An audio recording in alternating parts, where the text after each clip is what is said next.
Already এক দফা পরাজিত হয়ে গেছে। কি পরাজয় হয়েছে জানেন? মাঠে বলা শুরু করে দিয়েছে, কয় ভোটাররা বেশি পাইবে কিন্তু আমরা কেন্দ্র দখল করবো। এ ভাই, পরাজয় হয়েছে না হয় নাই? আমার মা বোনেরা, পরাজয় হয়েছে না হয় নাই? ওরা এক দফা নৈতিক পরাজয় হয়ে গেছে। তারা জেনে ফেলছে বাউফলবাসী এবার ইসলামের পক্ষে ভোট দিয়ে দেবে। এখন পরাজিত একটা ডুবান্ত একটা তরি, এইটা টাইনে টুনে আর উঠানো যায়? এই উঠানো যায় না। হতাশাও তাদের মধ্যে তৈরি হয়েছে। কেউ কেউ আমার বলছে, মাসুদ ভাই অপেক্ষা করেন, এমনও হইতে পারে শেষের দিকে আপনাকে হয়তো ফোন দিয়ে বলবে যে ভাই খাই খরচ যা হয়েছে দিয়ে দেন। এ ওনাদের দলের একজন কইছে, আমার নাম বললাম না। খায় খরচ চাইয়ে ফেলতে পারে, বলা যায় না। আমি এটা চাই না। আমি চাই আমাদের প্রতিযোগী মাঠে থাকুক, একটা সুস্থ সুন্দর প্রতিযোগিতা বাউফলে হোক। মানুষ বাউফলবাসী না, গোটা বাংলাদেশ এবার ইসলামের পক্ষে, গোটা বাংলাদেশ এবার ইনসাফের পক্ষে, আমাদের মা বোনেরা এবার ইনসাফের পক্ষে।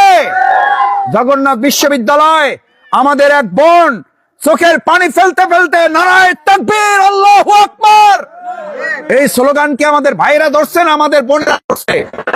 ওই বোনের ভিডিও যে দেখছে, আমার মনে হয় না কেউ চোখের পানি ধরে রাখতে পারছে। কেন? সে জানে এই নারায়ে তাকবীর আল্লাহু আকবার শুধু দলীয় স্লোগান না, এটা বাংলাদেশের স্বাধীনতা সার্বভৌমত্বের গ্যারান্টি। এটা আমার মা বোনদের ইজ্জতের গ্যারান্টি। এটা এদেশের নাগরিকের স্বাধীনতা সার্বভৌমত্বের গ্যারান্টি। আমাদের অধিকার আদায়ের নিশ্চয়তা দেয় এই স্লোগান। আর এই স্লোগানকে এই বর্তমান নব্য ফ্যাসিস্টরা এরকম হ্যান্ড মাইক কারিনে বলছিল, এই জগন্নাথে নারায়ে তাকবীর স্লোগান দেওয়া যাবে না। এই কথা তো বলছিল আওয়ামী লীগ সরকারের বিপ্লব কুমার সরকার নামে এক সরকার, মনে আছে আপনাদের? বলছে যে এটা হলো জামাতের স্লোগান, আর তখন বলছিলাম না, এটা বাংলাদেশের মানুষের স্লোগান। আমাদের সন্তানরা যদি বিশ্ববিদ্যালয় চালাতে পারে, তাহলে সেই সন্তানদের বাবারা কি বাংলাদেশ চালাতে পারবে না? কথা সব আলোচনা হয়ে গেছে। আমাদের বলা হয় ভোট পাবেন, ধরে রাখতে পারবেন না। ভাই, এবার আমরা আপনাদের বলি, ভোট আপনার, এটা আপনাকে আল্লাহ তাআলা আমানত হিসাবে দিয়েছেন। আমার মায়েরা বোনেরা, ভোট আপনার কাছে আমানত। আপনার ঘর, আপনার বাড়ি যেমন আপনার কাছে আমানত, এটা পাহারা দেওয়া যেমন দায়িত্ব আপনার, আপনার ভোট দেওয়া এবং এটা পাহারা দেওয়ার দায়িত্ব এবার আমাদের সকলের মিলে নিতে হবে। সেই ক্ষেত্রে প্রশাসন, ইতিমধ্যেই আমরা লক্ষ্য করেছি কোথাও কোথাও তারা নিরপেক্ষতা হারাচ্ছেন। আমরা স্পষ্ট বলতে চাই, বিগত দিনের যে সমস্ত প্রশাসন নিরপেক্ষতা হারিয়েছেন, জনগণ তাদের বিরুদ্ধে লড়াই করে তারাও কিন্তু দেশ ছাড়া হতে বাধ্য হয়েছেন। সুতরাং বাউফলে প্রশাসন যারা আছেন, জনগণের পক্ষ থাকেন, কোন ব্যক্তি বা দলের পক্ষ নিলে কিন্তু পরিণতি ভালো হবে না। আমি আপনাদের কাছে অনুরোধ করতে চাই, আসুন সম্মানিত ভাই এবং বন্ধুগণ, আমার সম্মানিত মা এবং বোনেরা, ইসলামের পক্ষে মা বোনেরা ভূমিকা পালন করে প্রথম শাহাদাতের নজরানা পেশ করেছেন আপনারা। হযরত সুমাইয়া রাদিয়াল্লাহু তাআলা আনহা শহীদ হয়ে আমাদেরকে দেখিয়েছেন রাসূল সাল্লাল্লাহু আলাইহি ওয়াসাল্লামের জামানায় বুলেটের যুদ্ধে তিনি নিহত হয়েছেন, শহীদ হয়েছেন। আর এই জামানায় এখন দিন কায়েমের জন্য আমাদের ব্যালটের যুদ্ধ।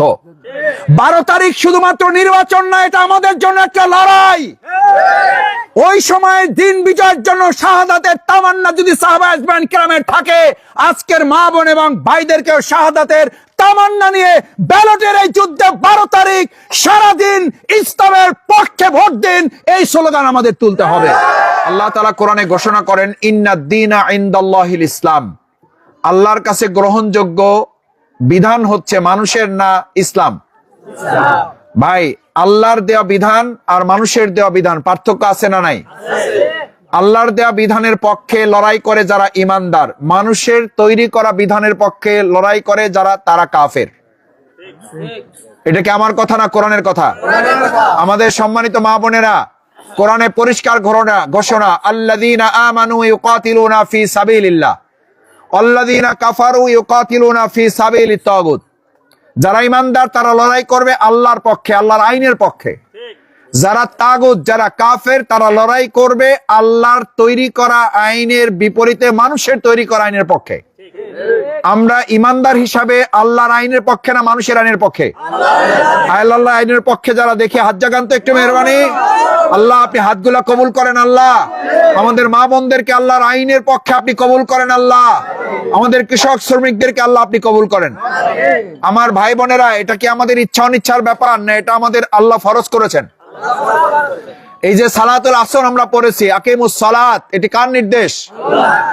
এখন যা করতেছি এটা হচ্ছে আল্লাহর আরেকটা নির্দেশ, আন আকিমুদ্দিন, আকিমুস সালাত, তোমরা সালাত কায়েম করো। এটা যেমন ফরজে আইন, প্রত্যেকের জন্য ফরজ। আমরা কি বলি? ভাই ভোট দেবো কিন্তু পাহারা আপনার দিতে হবে। আমি অনেক সময় বলি ইমান আপনার, পাহারা দেওয়ার দায়িত্ব আমার না আপনার। কথা পরিষ্কার বুঝেন ভাই। এটা বলে আবার আমারে বললেন না যে মাসুদ ভাই সব দায় দায়িত্ব আপনি এড়াই গেলেন। আমি এড়াই যাওয়ার জন্য বলছি না, আমি বলছি ইসলামে ভূমিকা নিতে হবে একক ভাবে না, সম্মিলিত ভাবে। ওয়াতাসিমু বিহাবলিল্লাহি জামিআ ওয়ালা তাফাররাকু, তোমরা আল্লাহর জমিনে আল্লাহর বিধান কায়েম করার জন্য এমন ভাবে আঁকড়ে ধরো, কেউ আলাদা হবে না। আলাদা যখন হব না, তখন আমাদের শত্রু যত শক্তিশালী হোক ওরা পরাজিত হতে বাধ্য। সম্মানিত ভাই এবং বন্ধুগণ, বাউফল জন্য যারা তা না করছে, আমি আপনাদের কাছে আল্লাহর কাছে ক্ষমা চেয়ে অহংকার মুক্ত হয়ে একটা কথা বলতে চাই, আমি এমপি ছিলাম না, আমি চেয়ারম্যান দফাদার কিছুই ছিলাম না, কিন্তু এই ঢাকা থেকে ডেড নিয়ে আসার জন্য আমি যখন আমাকে কেউ খবর দেয়, বলি যে ঠিক আছে অ্যাম্বুলেন্স আপনি নিয়ে যান, বলছে ভাই টাকা দিতে পারবো না, টাকা আপনার দিতে হবে না। বলছে ড্রাইভারকে খাওয়ার অ্যাম্বুলেন্স না, তাকেও খাইতে দিতে হবে না। ওই কালকে সেদিন আমাকে এক প্রোগ্রামে একজন ধরে বলতেছে ভাই আমাকে একটু কথা বলার সুযোগ দিলাম, একটু বক্তৃতা করতাম। আমি বললাম কি বলতেন আপনি? তারপর মিটিং শেষ হয়ে গেছে, উনি আসছে একটু দেরিতে, সবার সামনে বলতেছে ভাই আপনি আমাকে একটা আত্মীয় মারা গেছে, একটা অ্যাম্বুলেন্স দিছিলেন, টাকা নিতে চায় নাই। এরপর ড্রাইভারকে বললাম যে ভাই আপনি একটু চা খায়েন, তার হাতে 500 টাকা ধরাই দিছি। 500 টাকা জোর করার পর যখন বলছি, তখন বলছে ভাই এই 500 টাকা নিতে পারবো কিন্তু আমার চাকরিটা থাকবে না। আপনারা যদি চান যে আমার চাকরিটা চলে যাক, তাহলে আমি 500 টাকা নিতে পারবো। আমার ভাই বন্ধুগণ, ওই ভাই তখন বলেছিল যে এটা দ্বারা প্রমাণিত হয় বাংলাদেশ জামাত ইসলামী সত্য ন্যায় নিষ্ঠার সাথে এই দেশ পরিচালনায় তারা সক্ষম। তারা শুধু সুন্দর সৎ না, তাদের একজন ড্রাইভারও সৎ, যার কারণে 500 টাকা সে আল্লাহকে ভয় করে নিতে পারে নাই। আমার ভাইয়া, এই ফলে আমাদের যত বেশি রাস্তার প্রয়োজন, তার চেয়ে আমাদের ভালো মানুষের প্রয়োজন।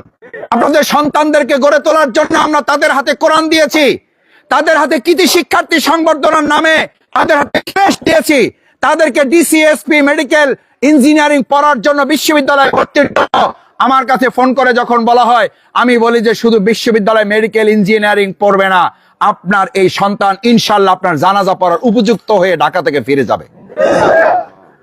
আমার ভাই এবং বোনেরা, আমার মায়েরা, আপনার জন্য গভীর রাতে তাহাজ্জুদ পড়ে রব্বির হামহুমা কামা রব্বায়ানি সগীরা এই কথা বলার মতো সন্তান জামাত ইসলামী ইসলামী ছাত্র শিবির তৈরি করে দেয়।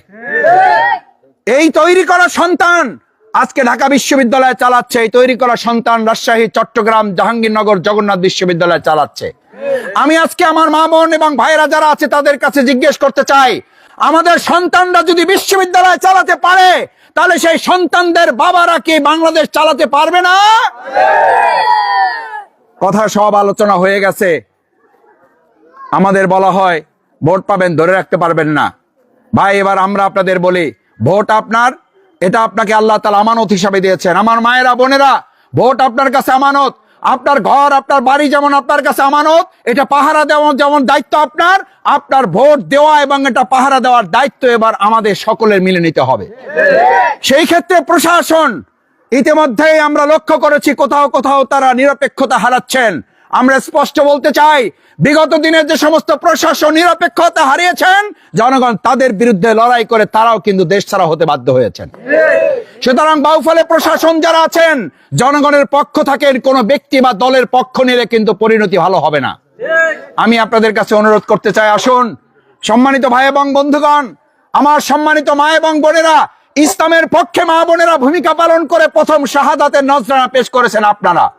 হযরত সুমাইয়া রাদিয়াল্লাহু তাআলা আনহা শহীদ হয়ে আমাদেরকে দেখিয়েছেন রাসূল সাল্লাল্লাহু আলাইহি ওয়াসাল্লামের জামানায় বুলেটের যুদ্ধে তিনি নিহত হয়েছেন, শহীদ হয়েছেন। আর এই জামানায় এখন দিন কায়েমের জন্য আমাদের ব্যালটের যুদ্ধ। 12 তারিখ শুধুমাত্র নির্বাচন না, এটা আমাদের জন্য একটা লড়াই। ওই সময় দিন বিজয়ের জন্য শাহাদাতের তামান্না যদি সাহাবায়ে ইজমাইন কেরামের থাকে, আজকের মা বোন এবং ভাইদেরকেও শাহাদাতের তামান্না নিয়ে ব্যালটের এই যুদ্ধে 12 তারিখ সারাদিন ইসলামের পক্ষে ভোট দিন, এই স্লোগান আমাদের তুলতে হবে।